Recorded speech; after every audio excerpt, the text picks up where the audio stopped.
Então vamos lá. Então nós vamos dar continuidade à nossa aula de física computacional. Nas aulas passadas nós viemos estudando sobre o lançamento de projéteis e o grande objetivo dessa aula aqui, né, é resolver o lançamento de projéteis com resistência do ar. Então nós já fizemos a resistência do ar linear e hoje nós vamos resolver a resistência do ar para o termo quadrático. Bom, sempre quando falamos de resistência do ar, nós vamos ter uma força, além da força peso, que vai atuar no movimento no sentido contrário à velocidade. Então nós temos a força peso e a resistência do ar. Esse termo de resistência do ar, conforme foi explicado na aula passada, ele pode ser representado pela soma, né, de dois termos. Um termo linear, com a velocidade, e um termo quadrático, que é v ao quadrado. Em algumas situações, né, o termo linear ele vai ter mais representatividade no modelo. Então ele vai ter um efeito maior, né, na resistência do ar. Em outras situações, o termo quadrático vai influenciar mais. Isso geralmente tem a ver com o tamanho do objeto e se a velocidade é alta ou baixa. Para objetos grandes, né, em algumas situações o termo quadrático pode ter mais influência, mas mesmo assim vai depender sempre da combinação entre o termo linear, as características do objeto e a velocidade em qual ele se encontra. O ideal, né, o melhor dos dois mundos, é geralmente testar, né, as situações para os dois modelos e ver qual tem maior representatividade no resultado, qual tem maior efeito. Bom, qual que é o processo para resolver um problema de física? Primeiro a gente monta uma equação. Essa equação ela pode vir da segunda lei de Newton, né, para o diagrama de forças. A equação ela pode vir da conservação da energia, da conservação da quantidade de movimento e assim por diante. Então é muito comum na física a gente iniciar o problema equacionando, né, as variáveis, seja elas baseadas nas forças, que é o caso da segunda lei de Newton. É muito comum também, né, fazer isso usando a conservação da energia. No caso de quando a gente vai para a eletrônica, vai resolver lá carga e descarga de capacitores, né, a gente pode usar a lei das malhas lá, fazer um circuito, né, para a lei de Kirchhoff, sai uma equação, pronto, você tem uma equação lá que você pode utilizar para resolver o problema. Então a gente sempre equaciona o problema e depois tenta resolver o problema para, né, encontrar as funções, né, que descrevem o fenômeno. Então aqui a gente, né, se nós formos analisar aqui neste caso, a gente pode resolver separadamente, né, para a parte linear, onde a gente vai ter essa equação aqui. Ó. O que é essa equação aqui? A força resultante, a soma das forças resultantes é igual, né, à soma das forças que atuam no objeto. Então a massa vezes a aceleração, o que é y, dois pontos, é a derivada segunda da posição, então é o ma, certo? ma vai ser igual a menos mg, porque menos? Porque é uma força que aponta para baixo, né, se eu considerar o y para cima, e veja que aqui y ponto é a velocidade, né, que é a derivada primeira da posição, por isso que tem o sinal de menos, certo? Porque ela, né, quando a velocidade sempre vai ser contrária ao movimento, por exemplo, na queda, ela vai cair no sentido contrário de y, então vai ser uma velocidade negativa, que junto com menos aqui vai virar mais, porque a gente sempre tem que valer a diferença entre a força peso e a resistência do ar. Essa daqui sempre tem que ser contrária ao mg, então por isso que tem o sinalzinho de menos nesse caso aqui. Nós já resolvemos essa equação. Essa é uma equação diferencial ordinária, certo? Nós resolvemos ela na aula passada usando o desolve, né, que era um comando do máximo. E agora, como é que a gente resolve para a parte quadrática? Mesma coisa. Nós montamos a equação, certo? Montamos a equação. Esse termo aqui é igual ao anterior aqui, ó. Só que ele está escrito um pouquinho diferente. Ele está como derivada da velocidade. Mas quem que é a derivada da velocidade? É a aceleração. Então aqui eu também tenho ma. Aqui eu tenho a componente peso. E aqui eu tenho mais c, que é uma constante, vezes v ao quadrado. Por que aqui eu tenho mais aqui? Porque como eu falei para vocês, né, aqui a velocidade está ao quadrado, então ela sempre vai ficar positiva. e ela tem que ser né, esse termo aqui tem que ser sempre contrário ao menos mg. Eles não podem, né, acabar somando. Então por isso que a gente faz esse ajuste nos sinais. Mas né, o que importa é que a gente tem a equação diferencial para o termo linear e a equação diferencial para o termo quadrático. Essa equação aqui ela é bem mais fácil, né, de ser resolvida, que é uma equação diferencial ordinária. Para resolver ela, a gente usa o comando dsolve do máxima. Então a gente escreve lá dsolve a equação, que já está carregada em alguma variável, e para qual variável que nós queremos resolver. Então a gente resolve primeiramente para a velocidade, isso aqui foi feito na aula passada. A partir da equação da velocidade, eu quero obter a equação da posição. O que eu faço? Integro a velocidade e obtenho a posição, e a partir daí eu posso achar as raízes, né, para encontrar o tempo de impacto. Pode fazer várias análises do movimento. O problema aqui agora, né, é que com v ao quadrado a gente cai numa equação que ela ainda é ordinária, porém ela não linear, né, porque ela tem um termo ao quadrado, né, uma equação quadrática. Aí neste caso aqui, o dsolve não resolve, né, o dsolve é para equações diferenciais mais básicas, vamos dizer assim. Então o que a gente vai usar, né, para resolver essa equação? Aí a gente passa, né, a aprender um outro comando aí do máximo. Então a gente passa a resolver com o comando ODE2. Esse comando ODE2 ele também é para equações ordinárias, só que ele resolve equações que têm algumas características, né, mais complicadas. Depois quem quiser dar uma olhada na internet, né, colocar lá comando ODE2, geralmente tem uma lista lá de que tipos de equações diferenciais que ele é capaz de resolver. É mais abrangente, é mais ampla essa lista do que o dsolve. Então agora vocês já estão, né, partindo para um segundo método de solução de equações diferenciais usando o máxima. Como é que a gente faz? Então é bem tranquilo, né? Você tem a equação diferencial aqui, certo? A gente só precisa saber escrever ela. Então ela está aqui, ó. Como é que a gente escreve ela dentro do máximo? A massa, derivada primeira da velocidade no tempo, que é a aceleração. Veja que a gente coloca um apóstrofo aqui, né? Para pegar ela na sua forma mais simbólica, vamos dizer assim. Aqui a gente tem o menos mg, que é o nosso termo da força-peso, e aqui a parte da força de resistência quadrática. Veja que para resolver essa equação a gente precisa dar fazer alguns ajustes, né, ou dizer para o máxima, né, que ele não tenha problemas lá com a hora que passar por valores negativos, né, que ele não precisa determinar esse resultado considerando, por exemplo, massa negativa. Então eu já digo para ele, ó, a massa é sempre positiva. Isso facilita, né, o cálculo dele. A gravidade também é sempre positiva e a constante C, que depende de características, né, do objeto, ela é sempre maior que zero. Então eu assumo isso, ele já ignora as soluções para essas constantes sendo menor que zero. Então eu escrevo a equação e aí numa linha apenas, né, a gente escreve lá, chama o comando, ODE2, escreve a equação, qual variável que a gente quer que ele solucione, no caso para a velocidade, e qual que é a variável independente, né, que é o tempo. Aí ele vai pegar, só que tem um problema, o ODE2 ele não resolve, deixa eu só dar um...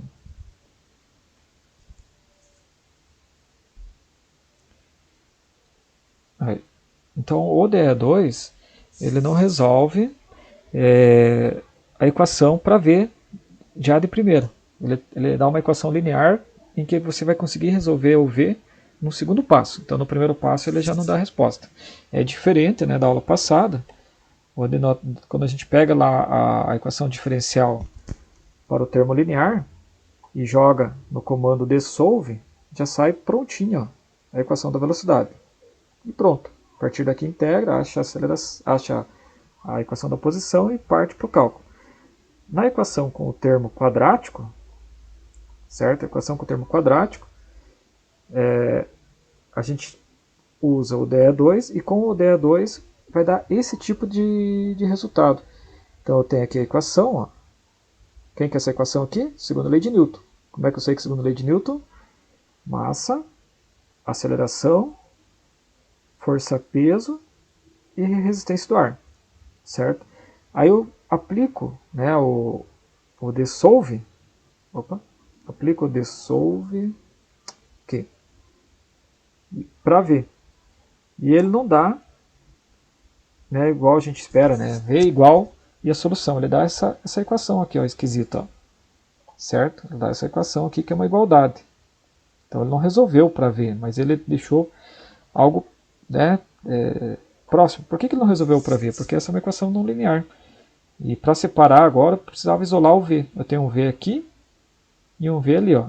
Como é que eu faço para deixar isso aqui escrito do tipo V igual? Não é tão simples, né? Manualmente, será que tem como? Deixa eu ver, eu teria que dar uma olhada aqui, mas, né, provavelmente não é tão simples não. Mas veja que essa equação ela também deu uma constante aqui. Quem é essa constante? Certo?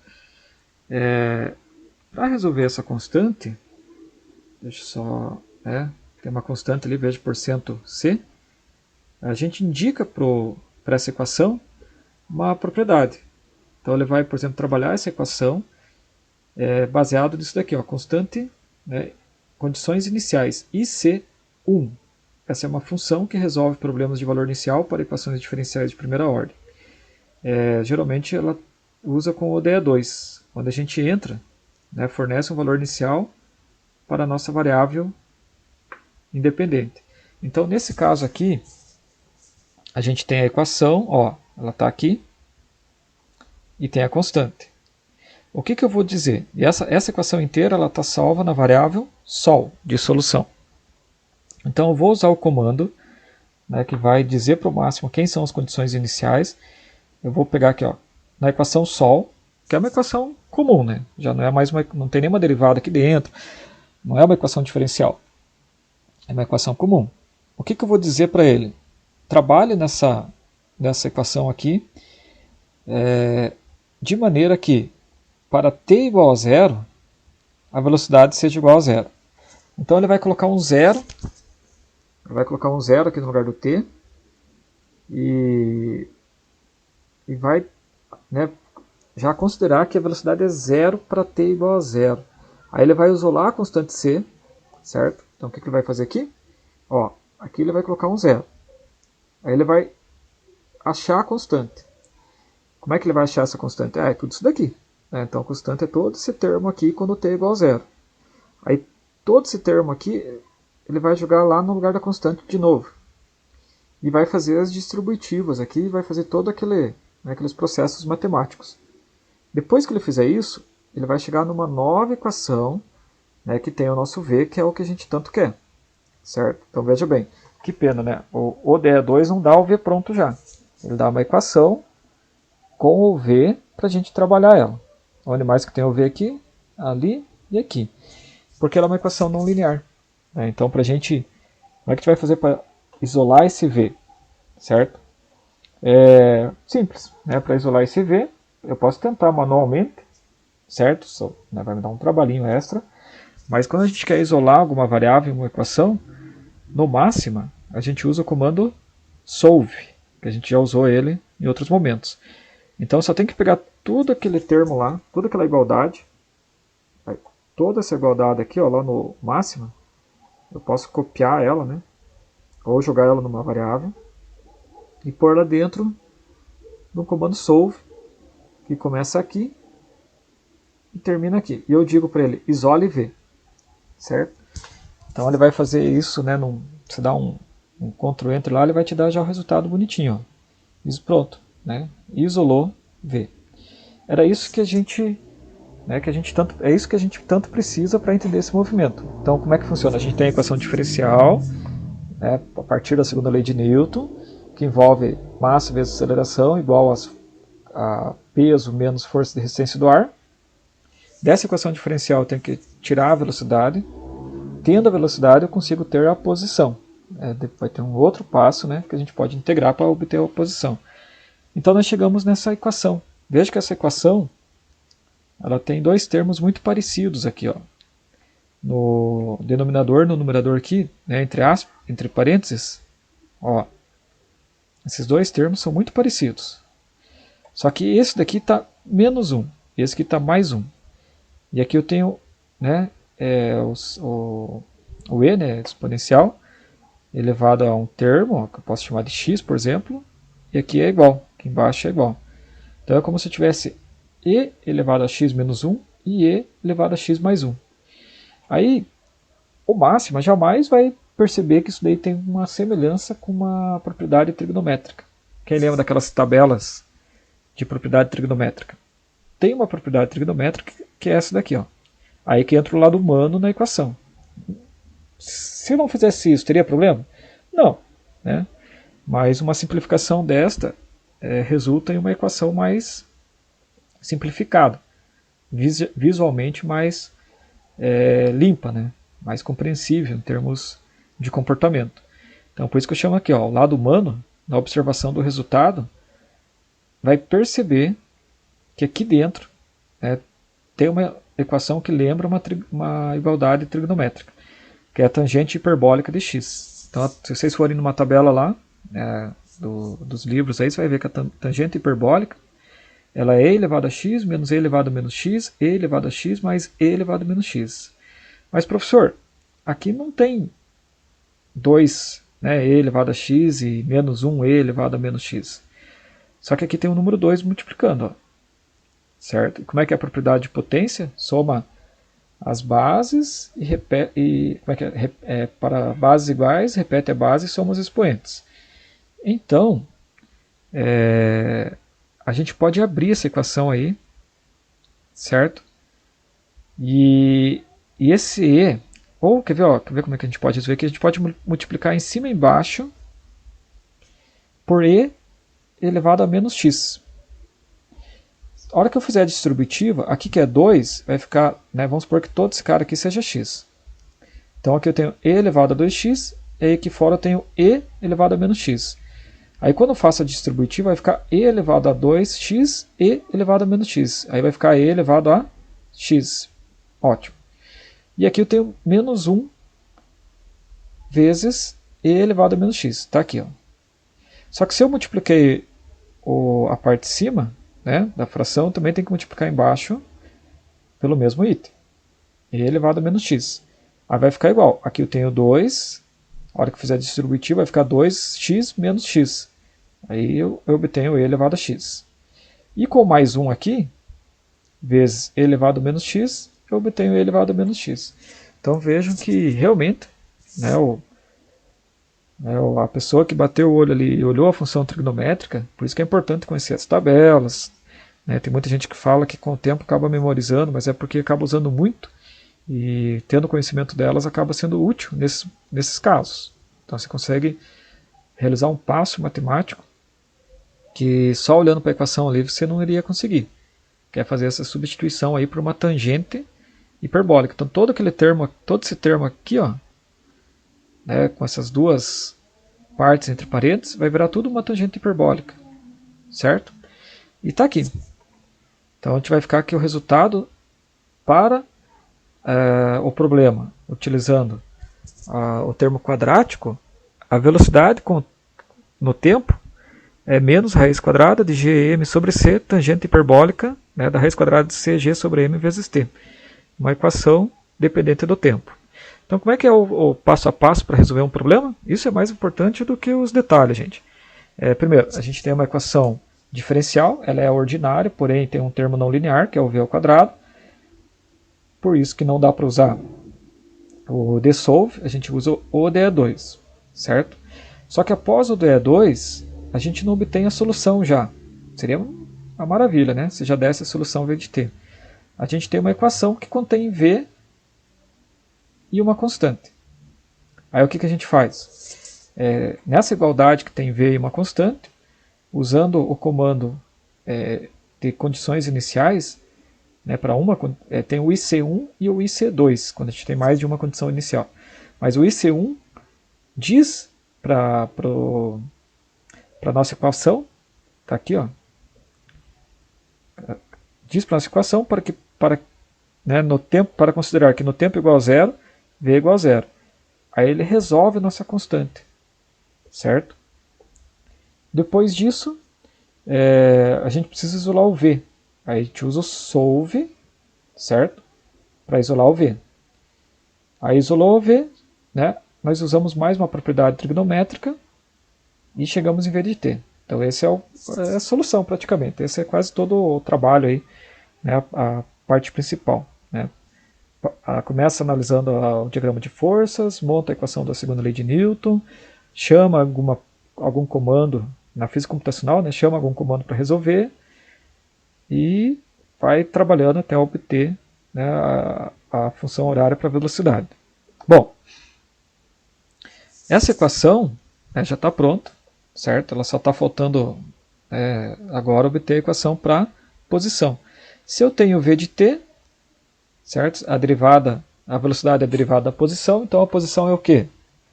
Já fizemos isso nas aulas anteriores. A posição é a integral da velocidade, certo? Então isso é para integral, o máximo vai fazer tranquilo. Essa é uma equação, só tem uma tangente hiperbólica aqui, ó, certo? Dá para fazer com tabelas também. Veja que tem um termo aqui dentro, e aí você resolve. Você dá a integral da tangente hiperbólica, veja que o único t está aqui, certo? Vai dar um log do cosseno hiperbólico, que é essa equação que está aqui embaixo. Então essa equação que está aqui embaixo, ó, log do cosseno hiperbólico, é o y dt. Certo? Só está faltando um detalhe agora, que a gente sempre tem que fazer. Toda vez que a gente integra, a gente tem que lembrar que sempre tem uma constante de integração. Então, neste caso aqui, quem que é a constante de integração? É a altura, como a gente está falando do y, é a altura, certo? Inicial. E eu quero que a altura inicial seja h. Então, quando a gente coloca lá um tempo zero naquela equação, que está aqui, ó, se eu colocar t igual a zero aqui, ele elimina ela inteira aqui, né? Elimina tudo. Só que eu quero, certo?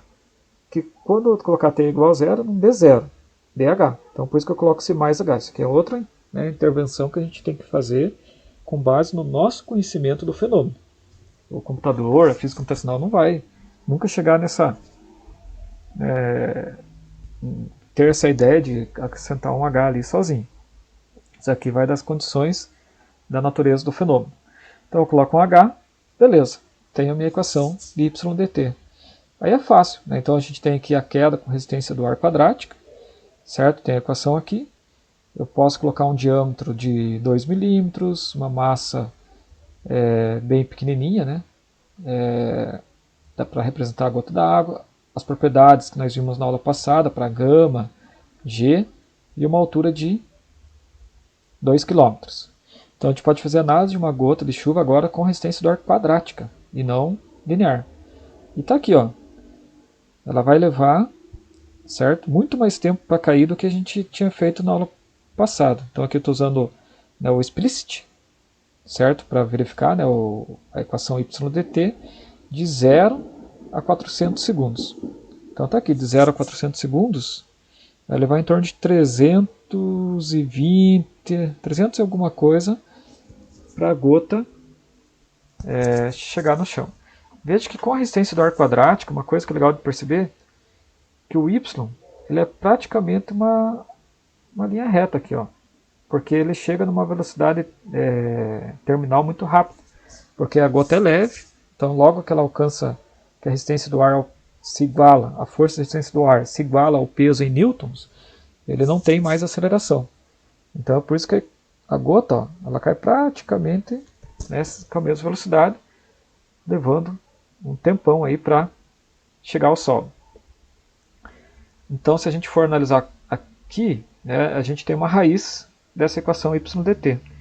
Para achar a raiz, a gente coloca a equação, dá uma pista, né, para ele não ter que ficar calculando a raiz para equação de menos infinito a mais infinito, a gente pede, ó, facilitar a tua vida, ó, calcule do 300 ao 350. Aí ele calcula qual que é a raiz aqui, ou seja, o tempo de impacto. Neste caso aqui, 312 segundos. Agora, vamos comparar. Na aula passada, nós usamos o termo linear para achar a equação da velocidade, usando o DSolve. Depois usamos uma integral e achamos a equação para a posição. Aí com a equação da posição, nós encontramos a raiz de da equação para, né, quando o tempo, para saber qual que é o tempo quando o y é igual a zero, ou seja, quando a gota toca o chão. E aí na aula passada deu 26 segundos. 26 segundos para quê? Para a gota cair de que altura? Para a gota cair de 2.000 metros, né, 2 quilômetros. E hoje, com o termo quadrático, a gente fez uma solução seguindo um passo um pouco diferente. É uma equação não linear, nós usamos o ODE2, ele não dá a solução, ele dá uma equação onde o V está dentro dela, uma igualdade. A gente já trabalha uma constante que surge, usamos o solve para isolar o V, achamos o V, trabalhamos com uma propriedade trigonométrica para substituir umas exponenciais por tangente hiperbólica, integramos a velocidade, achamos o y, traçamos um gráfico, pedimos para calcular a raiz e encontramos um tempo de impacto bem maior. Qual que é o tempo de impacto? 312. Olha só a diferença. O que isso daqui significa, fisicamente falando? Olha, se eu considerar, né, o termo linear da resistência do ar, que é aquele que a velocidade aumenta com V, leva 26 segundos, 27.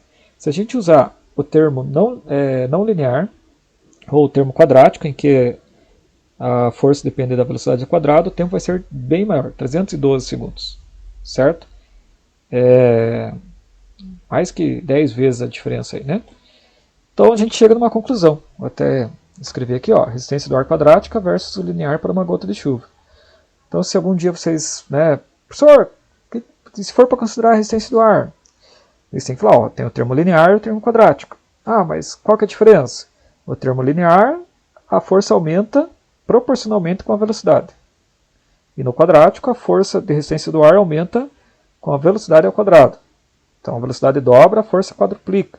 Então ela chega muito rápido na velocidade terminal, que é quando a força se iguala à força-peso e não ganha mais velocidade. A aceleração passa a ser zero. Para uma gota de chuva, o termo, como o peso é pequeno, né, da gota, e o diâmetro é pequeno, tudo, o termo quadrático vai ter um resultado, né, que vai aumentar muito o tempo de queda, certo? E realmente, né, vai estar mais condizente com a realidade. Então, ó, conclusão. A resistência quadrática possui um efeito muito maior no movimento de queda de uma gota de chuva do que a resistência linear. Isso significa o seguinte, isso sugere que a equação com o termo quadrático ela representa um modelo melhor para ser usado neste caso. Então é isso. Então a gente tem dois modelos, em alguns momentos um vai ser melhor, o outro vai ser melhor, depende da situação. Certo? Neste caso aqui, aquele que tiver maior influência, efeito no movimento, é o que vai ser mais representativo. Certo? Bom, o que nós vimos aqui é uma queda, certo? Uma queda de uma gota. E no caso do lançamento? Como é que fica no caso do lançamento? Aí nós temos no eixo X um movimento, certo? E no eixo Y outro movimento. No eixo X não tem a gravidade. E no eixo Y a gente tem a gravidade. Mas a resistência do ar ela passa a ser escrita, né? Se a gente pegar só o termo quadrático, em termos do versor velocidade, certo? Ou vetor velocidade. E aqui está o vetor velocidade. Ó. Ok? Na verdade, o vetor velocidade está aqui. Aqui eu estou com o módulo do vetor velocidade, que é Vx ao quadrado mais Vy ao quadrado. Eu obtenho a magnitude da velocidade na direção do vetor V. Bom, como é que a gente vai resolver isso? A gente vai, né, mesma coisa. Primeiro a gente vai ter uma série de equações. Então aqui eu tenho a equação diferencial, certo? Que veio da onde? Da segunda lei de Newton, que é massa vezes aceleração.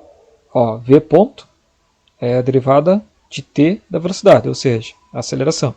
Então eu tenho aqui ma igual ao peso, né, que aponta para baixo, se o eixo y é para cima, então por isso que tem o sinal de menos, mais cv ao quadrado, certo?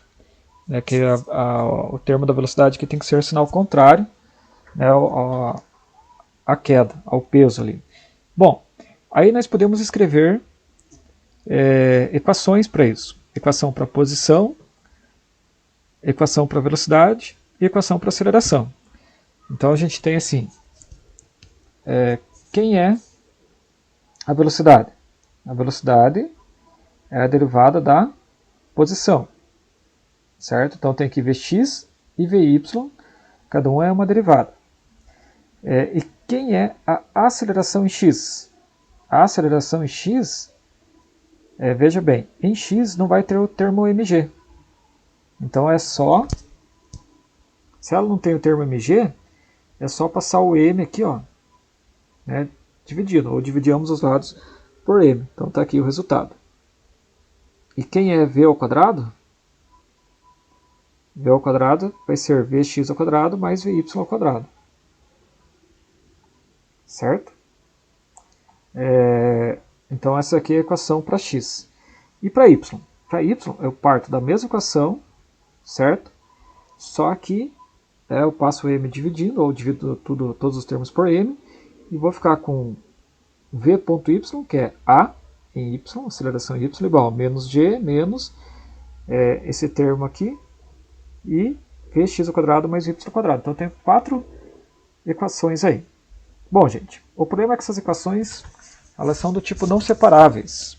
A gente não dá para resolvê-las de forma analítica, manualmente ou usando os comandos dsolve ou de2. Aqui a gente já está num outro nível, né, de exigência para resolver essas equações. Como é que eu resolvo essas equações aí? Elas são equações diferenciais? São, só que tem um problema. Eu tenho o Vx aqui, ó, tenho o Vx aqui, só que aqui é a derivada de Vx no tempo. Aí eu tenho o Vx aqui fora e tenho o Vx aqui dentro, certo? Como é que eu vou resolver um trem desse? O dsolve ou o de2 vão falhar, certo? Eles não vão conseguir resolver. Aí a gente parte para um método, que é um método computacional, né, que baseado num trabalho muito antigo já, que é esse daqui, ó, método Runge-Kutta. Esse método é bem interessante. Esse método ele vai resolver praticamente qualquer equação diferencial. Raras as situações em que ele não resolve. E é bem interessante, né? Um dia que vocês estiverem diante de uma equação diferencial, o professor dando uma aula, sei lá, no mestrado, aí, ou numa especialização, numa pós, se o professor colocar uma equação diferencial lá e começar a perguntar, olha pessoal, isso aqui não resolve, mas não é analiticamente, não resolve, né, porque não é uma equação diferencial, tá, ordinária. Aí vocês já podem falar, a primeira coisa que vocês vão fazer é, né, perguntar, professor, mas não dá para aplicar o método Runge-Kutta? Aí pode ter certeza que o professor vai falar, é bem isso mesmo, né? Ou bem provável. Então esse é o primeiro momento assim que, né, quando você percebe que não tem como resolver manualmente, né, você já parte para o Runge-Kutta. Então o que é o método Runge-Kutta? Primeiro, ele é uma análise numérica. Ele não vai te dar uma função analítica. Ele não vai te dar uma equação simbólica. Ele vai te dar números como resposta. Então ele vai te dar uma série, né, com a resposta para cada valor de t. Ah, que pena, né? É realmente uma pena. Ele não te dá uma função analítica. Ele te dá um monte de dados. Você pode jogar isso numa tabela. Muitas vezes você não vai nem conseguir enxergar esses, né, se você pedir muita precisão ali nos números, você não vai conseguir nem enxergar isso, certo? Vai ter que, né, trabalhar com ela armazenada numa variável ou numa tabela do Excel, uma planilha eletrônica, mas vai te dar a solução, certo? Então os métodos de Runge-Kutta formam uma família importante de métodos interativos. Por que é interativo? Porque ele vai fazendo isso na forma de ciclos, né, de passo a passo, implícitos e explícitos para a resolução numérica. Sempre uma aproximação, só que uma aproximação muito boa, gente. A gente não precisa se preocupar tanto assim, uma aproximação não quer dizer que não tenha valor. De soluções de equações diferenciais ordinárias, certo? Então se você tiver uma equação diferencial ordinária, né, que não tenha... Na verdade aqui é uma equação ordinária porque ela não tem nenhum momento que uma variável é multiplicada pela outra. Né? Você não tem nenhum momento em que, por exemplo, x é multiplicado por y. Ela é não linear, mas ainda ela é ordinária, certo? É não separável nesse caso aqui, né? Então, por exemplo, em equações não ordinárias, é quando você tem x e y multiplicando, e x na verdade, por exemplo, assim, aqui, se eu tivesse um t multiplicando aqui, ó, certo? Já complicaria, né, minha equação. Já não, né, isso aqui dentro de uma raiz, por exemplo. Então isso já complicaria bastante, eu não conseguiria resolver tão simples, eu teria que buscar outras ferramentas. Mas os métodos Runge-Kutta, né, por volta de 1900, certo? São dois matemáticos, o Runge e o Kutta, né, ele vai resolver esse problema. Só que a gente tem que saber entrar com os dados. Primeiro, para usar o método Runge-Kutta, as nossas equações têm que estar escritas assim, ó, sempre, né, uma variável, certo? E, né, igual a uma função. Onde essa variável aqui na esquerda, ela é sempre uma derivada do mesmo termo independente. Bom, é o que nós já temos. Aqui eu tenho x ponto. O que é x ponto? É derivada de x no tempo. Aqui eu tenho y ponto. O que é y ponto? Derivada do y no tempo. O que é vx? Derivada de vx no tempo. E o que é derivada? Aqui é derivada de vy no tempo. Então a gente já tem esse formato aqui que o método Runge-Kutta exige. Eu já tenho escrito aqui, ó. Aqui são equações, certo? Que vieram, né, quando a gente montou a partir da segunda lei de Newton, as forças para x e y. Veja que em y tem o g e em x não tem o g, certo? Que é a gravidade. Bom, aí antes de nós darmos continuidade, né, como é uma solução numérica, é interessante nós já definirmos as constantes e os valores iniciais. Então eu dou um QAL lá para garantir que não tem nada que possa influenciar no meu cálculo daqui para frente, eu limpo a memória. E eu defino velocidade inicial igual a 15 metros por segundo. Aqui eu crio um conversor de graus para radiano. Então o deg, toda vez que eu multiplicar 20 vezes deg, eu já estou convertendo 20 graus para radianos. Então, que nem está aqui, ó, θ igual a 45, que é o ângulo de lançamento, certo? 45 deg já vai dar em radianos. Aí eu tenho o diâmetro da gota, a massa, bem pequenininha, as constantes, que nós já aprendemos nas aulas anteriores, né? E a gravidade.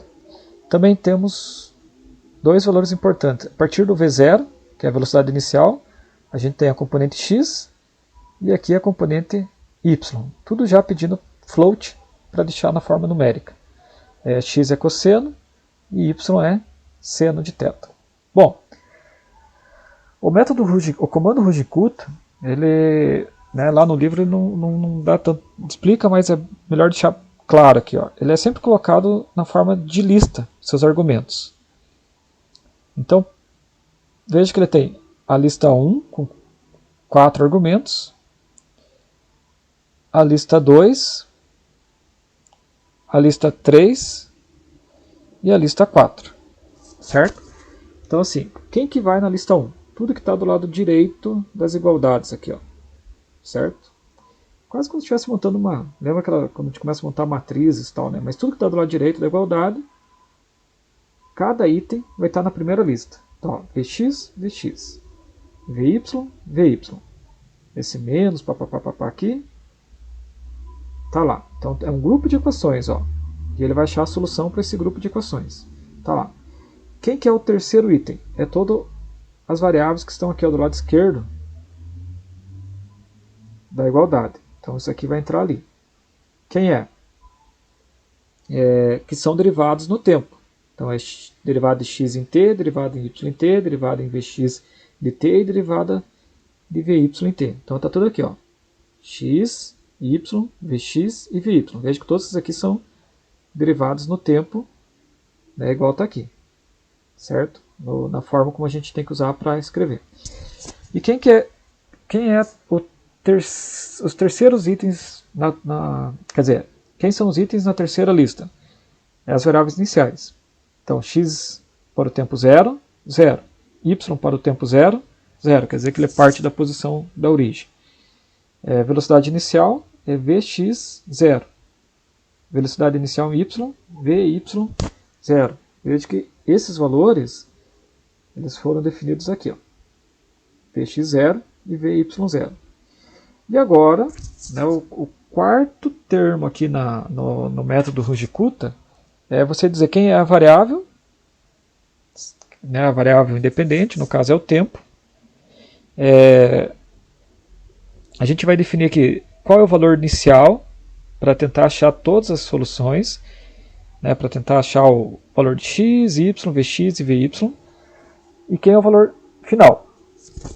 Então a gente define aqui, ó, calcule as soluções para as 4 variáveis para o tempo variando de 0 a 3. Então é isso, ele vai calcular x, y, velocidade x, velocidade y. A partir das equações que nós criamos, ele vai encontrar as soluções que satisfaçam essas equações aqui entre o tempo 0 e 3. E o que é o 0.1? O que será que é 0.1? O que vocês imaginam que é esse 0.1, gente? Essa é a precisão no cálculo, ou eu posso chamar também de passo, né?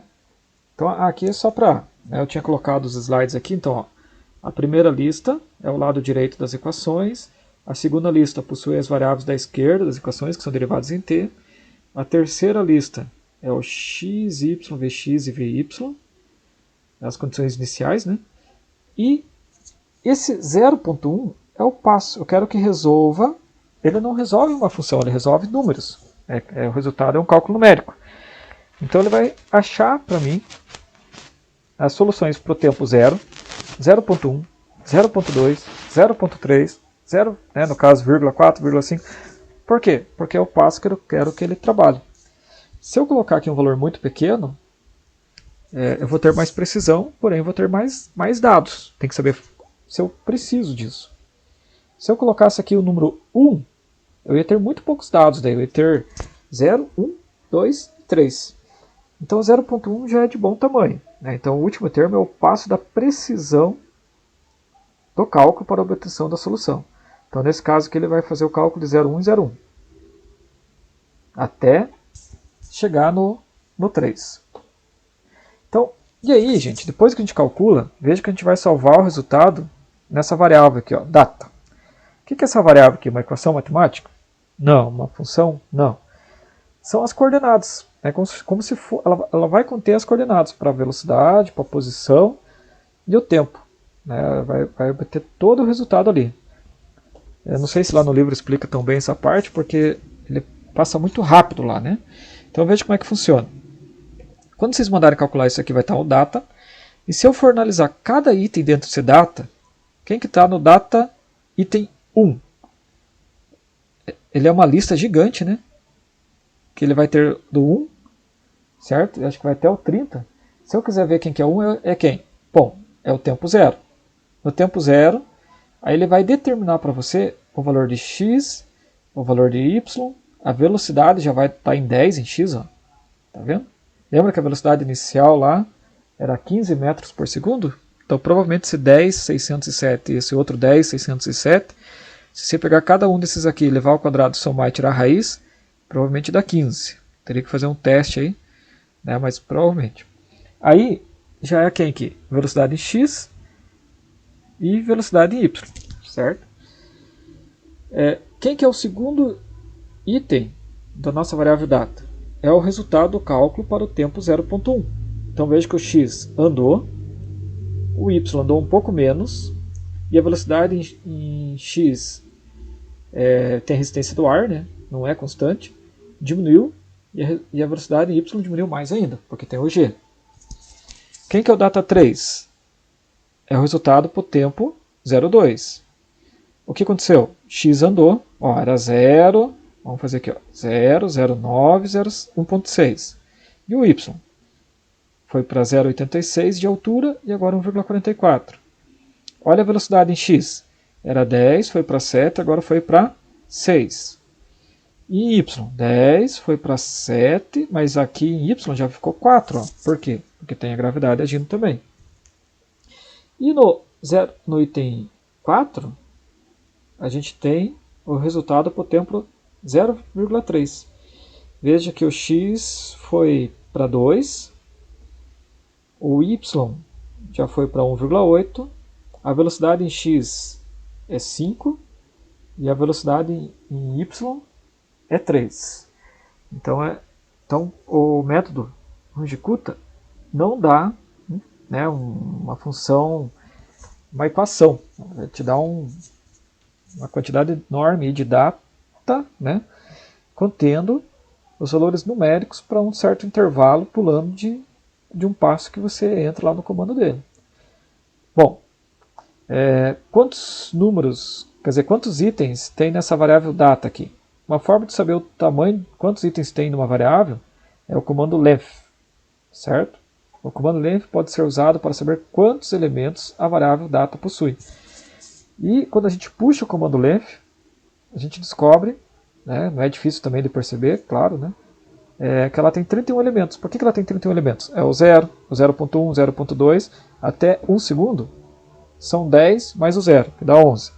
Até 2 segundos, mais 10, até 3 segundos, mais 10.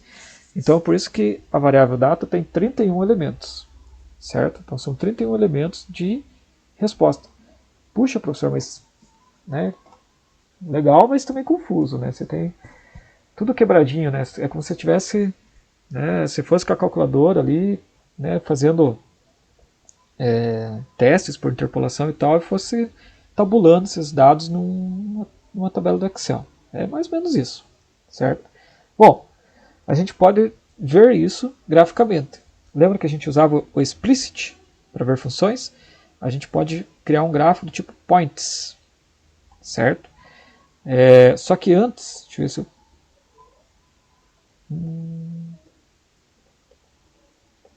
acho que eu paguei um slide aqui, gente. Que é o make list. Ele está mais para frente. Ele está aqui, ó. Bom, eu vou explicar aqui e eu já volto. Então, como é que a gente faz agora? Eu tenho um resultado que dentro de cada item da lista tem 5 números: tempo, x, y, vx e vy.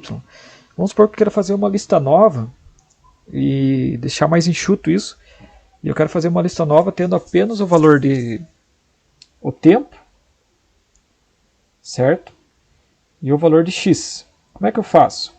Então a gente usa um comando chamado makeList, certo? Esse comando makeList, ele vai pegar do primeiro item lá daquela lista data até o tamanho dela, que é 30, todos os valores de tempo, que é o primeiro item dentro de cada item da lista, né? E o valor de x. Esse cara aqui, makeList, vai montar uma equação para mim chamada XVT. Né? Então eu posso também criar uma para y.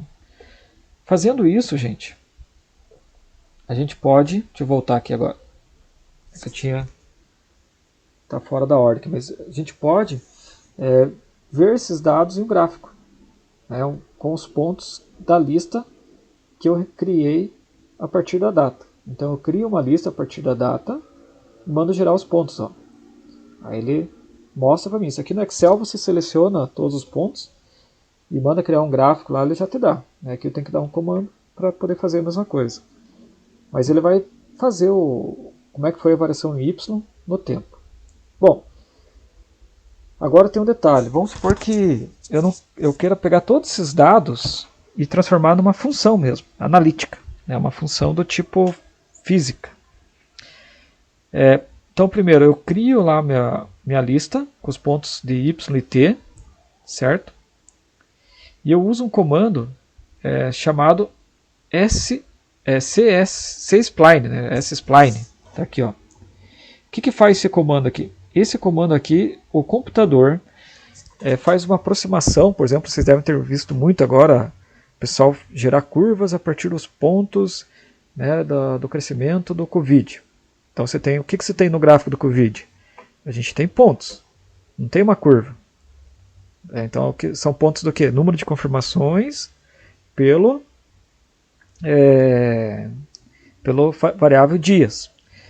Vamos supor que eu queira, né, encontrar a função que gere uma curva que cai o mais próximo possível, né, cai em cima desses pontos aí. É claro que ela não vai obedecer 100%, vai ter ponto que vai ficar bem em cima da curva, tem ponto que vai ficar abaixo e tem ponto que vai ficar em cima. Então, quando a gente usou o método Runge-Kutta, ele gerou as coordenadas para a gente, né, de uma forma mais braçal, computacionalmente falando, para gerar o resultado daquelas equações que a gente tinha. O comando scpline, o que ele vai fazer? Ele vai fazer o processo inverso, ele vai tentar achar uma função matemática, aí é um processo, né, bem complexo dentro da computação que ele vai fazer lá, para gerar uma equação analítica para a gente, e ele gera. Então, antes disso, eu tenho que carregar uma biblioteca, que é a biblioteca de interpolação, que é Interpol. Então, eu carrego a biblioteca Interpol, existem várias bibliotecas para esse fim, né? E falo para ele, ó, gere uma curva, certo? Uma função matemática algébrica para os dados y versus tempo, que eu já criei a partir do make list daquela data do resultado do Runge-Kutta. E o resultado, ó, eu quero que ele calcule o máximo possível, por isso que tem apóstrofe, certo? E o resultado jogue nessa variável que eu estou chamando de equação de y, certo? Esse x aqui é o tempo. É que aqui ele vai começar a trabalhar sempre com x, né, no caso scpline aqui, como uma variável independente. Mas ele vai montar um y aqui, ó, certo? Então ele montou o y, e da mesma maneira que eu tenho o y, eu posso achar também o x. Então eu tenho aqui em algum lugar. Ó, tem o x aqui, certo? Então eu posso achar o x em função do tempo e o y em função do tempo. Duas equações grandes, gigantes, por isso que eu fiz computacional. Isso aqui é totalmente abstrato, né, gente? Nós não conseguimos enxergar essas equações. Por isso que esse primeiro contato de vocês aí talvez pareça um pouco, né, abstrato, porque a gente não consegue nem escrever essa equação inteira aí. Né? Não tem cabimento eu copiar ela no papel, por exemplo. Mas o que é essa equação? Né, a gente tem que entender o contexto. Não precisa se preocupar muito com os comandos e tal, porque cada software de computação usa comandos diferentes. Mas o que a gente tem que entender? Nós pegamos as equações, geramos um resultado na forma de dados para passos de 0 a 1 segundo. Esses dados, nós montamos listas novas, separando o que é x, o que é y, certo? E a partir dessas listas novas, nós usamos um outro comando que encontra a curva fit, faz um fit, né? Que se ajusta. Então, que encontra a curva matemática que se ajusta a esses pontos. Aí nós vamos ter a equação para x e a equação para y. A partir dessas equações, eu posso encontrar as raízes. O que são as raízes? Né? Do outro jeito, eu poderia encontrar vasculhando os dados. Eu poderia ir lá, passar o olho, né? São 30 linhas, né, de dados. Eu poderia ir lá, passar o olho, vou olhando o tempo aumentando, vejo que o y aumenta, depois o y diminui. Quando o y passar pelo zero, mas eu não vou encontrar o zero exato, mas quando ele passar pelo zero eu tenho o tempo de impacto. Certo? Que nem aqui, ó, tem o tempo de impacto. Mas, por que eu usei o CSPline ali? Ele gerou duas funções. Se ele gerou duas funções, por mais que elas sejam grandes, eu posso usar a raiz, encontrar a raiz. Então, o que é a raiz? É o tempo, e eu já digo para ele para encontrar entre 1 e 2. Ó, 1 segundo e 2 segundos. Então, entre 1 e 2, eu quero que se encontre a raiz. O que é a raiz?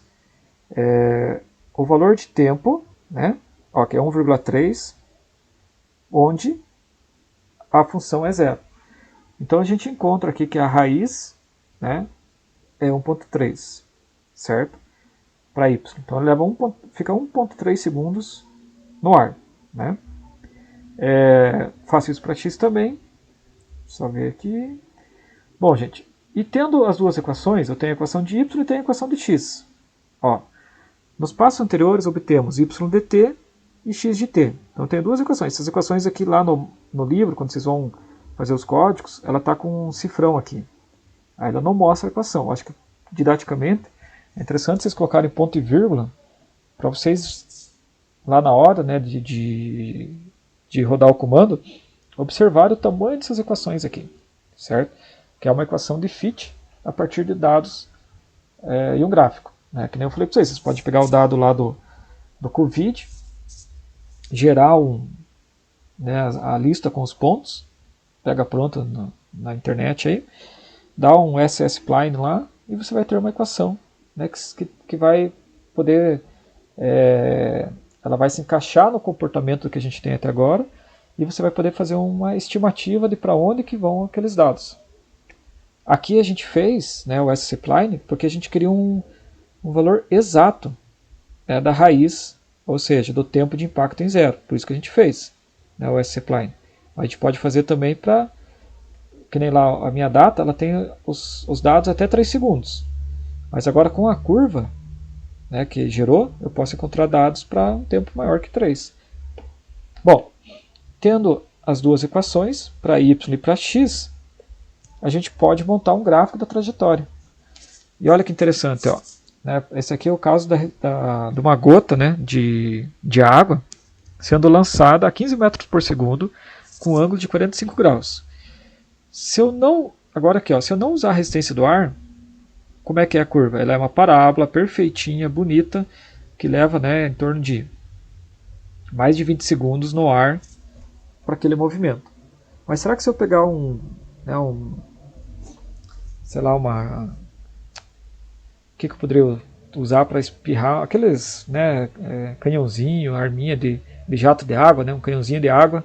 Se eu pegar uma única gota ali dentro, e a hora que eu apertar ela sair com 15 metros por segundo no ângulo de 45 graus, será que vai ter influência da resistência do ar ou não?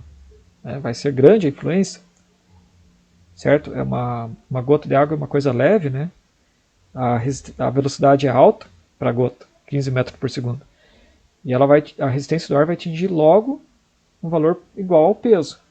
Quando ela atinge um valor igual ao peso, já não tem mais aumento, a variação da velocidade já não existe mais.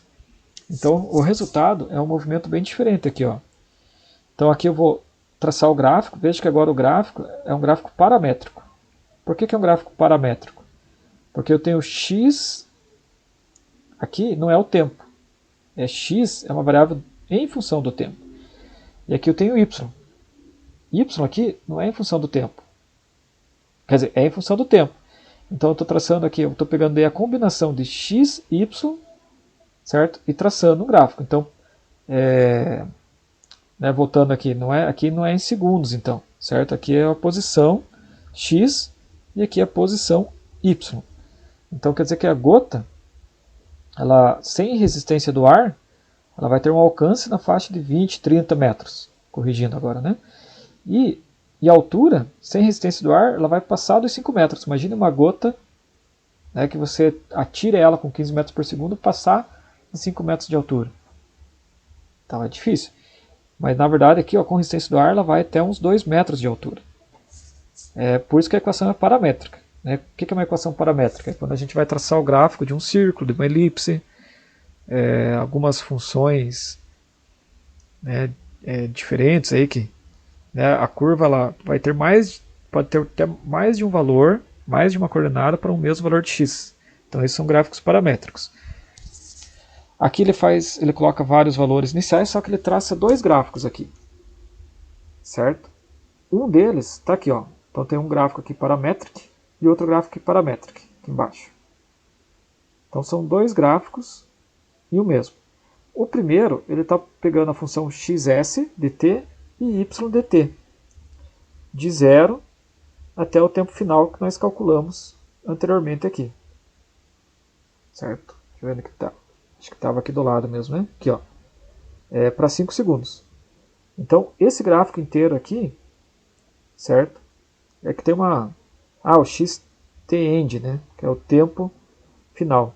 Eu não sei se eu calculei o tempo final aqui no... Tá aqui, ó. É o tempo final. Olha, o y vai até 2 metros de altura. E o tempo final é 1,3 segundos. Então quer dizer que neste gráfico aqui, o tempo que ele leva para chegar aqui, ó, é 1,3 segundos. Certo? Que é na versão quadrática, né, da análise do movimento. Veja que está aqui, ó, xs de t, ys de t, variável t, de 0 até 1,3 segundos. Isso aqui é a versão com resistência quadrática. E aqui embaixo ele aproveitou o mesmo gráfico para gerar o seguinte gráfico. Como é que é a equação em x do lançamento de projétil? Então, em x, sem resistência do ar, a velocidade em x ela é constante.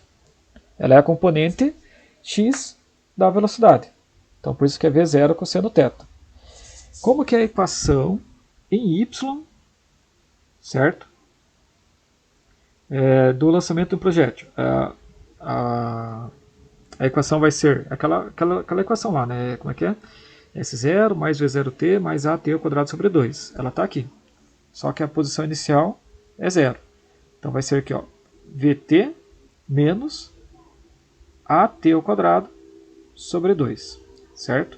Então aqui eu tenho a equação para x sem resistência, para y sem resistência.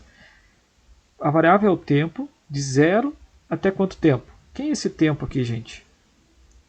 2 vezes o tempo de subida. Por que 2 vezes o tempo de subida? Esse cara aqui é exatamente o tempo de subida. Quando a gente isola ali o tempo, ó, ele vai dar certinho. Então, 2 vezes o tempo de subida, que é o tempo de subida e queda, né? Então, por isso que a gente tem aqui, ele vai já determinar esse T-end aqui, ó, para o não sem resistência. Certo? Então é isso, pessoal. A aula de hoje, né, ela é o final aí de uma sequência que nós estávamos vendo. Certo? A física mesmo da resistência do ar, que vocês têm que lembrar, é que tem a força, certo? Deixa eu fazer uma rápida. Eu quero que vocês entendam, né, o caminho da lógica, né, o pensamento, né, que a gente usa para resolver. Então, primeiro, que a resistência do ar pode ser descrita como a soma de dois termos, um linear e outro quadrático. Quando a gente parte para o linear, a gente tem um tipo de equação. Para o quadrático, outro tipo de equação que exige soluções diferentes. Para o linear, um dissolve acha V, V integra acha a posição, e a partir daí é gerar gráfico, fazer cálculos e pronto. Na quadrática, como tem um termo aqui que é V ao quadrado, a equação é ordinária, mas tem um V ao quadrado. O V ao quadrado torna ela não linear. Aí a gente não usa o dissolve, a gente usa o ODE2. Então essa é a primeira... a gente foi avançando, né? Primeiro o dissolve, o ODE2, certo? Com o ODE2, ele não te dá a solução pronta, ele te dá uma equação linear para V, é uma igualdade, quer dizer, para V, com uma constante. A gente tem que pedir para ele resolver essa constante. Ele resolve a constante, olha o tamanho que fica, né? E aí, essa equação grandona aqui, tem os V's em dois lugares aqui, eu acho, aqui e aqui. Eu preciso isolar o V, porque o meu objetivo é achar a equação da velocidade no tempo. Para isolar o V numa equação como essa é muito prático na física computacional. Usa o solve, achou o V, aí tem uma percepção aqui humana, né, dessa equação, que ela, né, lembra, e não só lembra, mas como consiste numa tangente hiperbólica ali dentro. Ok? Então a gente multiplica por e elevado a x aqui, menos x, e e elevado a menos x aqui, certo? Os dois termos, e chega exatamente numa possibilidade aí que dá para substituir por uma tangente hiperbólica. Tendo o v de t, nós já podemos integrar. Integrando, a gente obtém a equação da posição. Como é uma integral, a gente sempre tem que se preocupar com a constante de integração. No caso, a constante de integração aqui é h. E aí eu já tenho y de t, eu já começo a gerar os gráficos. Né? Na quadrática, vai ter maior influência do que na linear. Essa é a conclusão que nós chegamos. Veja a grande diferença aqui, ó. Uma resistência linear, 26 segundos na queda de 2.000 metros. E na quadrática, 312 segundos. Saber uma coisa e outra, né, tem que estar bem familiarizado com o problema. Bom, depois nós partimos para o lançamento de projéteis, onde a gente começa a trabalhar não só em y, mas em x e y. Aí eu monto uma série de equações. Para resolver essa série de equações, eu facilito a vida usando o método Runge-Kutta. Né? Não vou usar nem o dissolve, nem o DE2. Aí o Runge-Kutta é só eu carregar corretamente o comando e ele me dá, né, numericamente o resultado para o passo que eu quiser. Nesse caso aqui nós escolhemos de 0 a 3 segundos, porque a gente queria analisar o lançamento, né, de um objeto aí. e o passo 0.1, certo? Isso vai me dar não um resultado, mas uma data, né, dados para tempo x, y, velocidade x, velocidade y. Aí depois disso nós usamos uma função bem importante, né, que é o sSpline. O que é o sSpline? Ele produz uma função matemática, um cálculo lá dentro da computação, né, que ele vai testando polinômios, x ao quadrado, x ao cubo. Isso aí é bem legal, né? Só isso daí, se for para entender, dá um baita tempo. Imagina como é que ele faz isso, né? Gera uma função a partir dos dados. E essa é a melhor função que ele encontra, vai ter sempre uma margem de erro, certo? Para aqueles dados que a gente tinha. Aí com a função a gente passa a trabalhar igual antes, né? Acha raízes, gera gráficos, e dá para comparar o que seria o lançamento de uma gota de água a 15 metros por segundo com e sem resistência do ar. Então essa era a aula aí, gente. Tudo bem? Daí se alguém tiver alguma dúvida, é só postar lá no Classroom.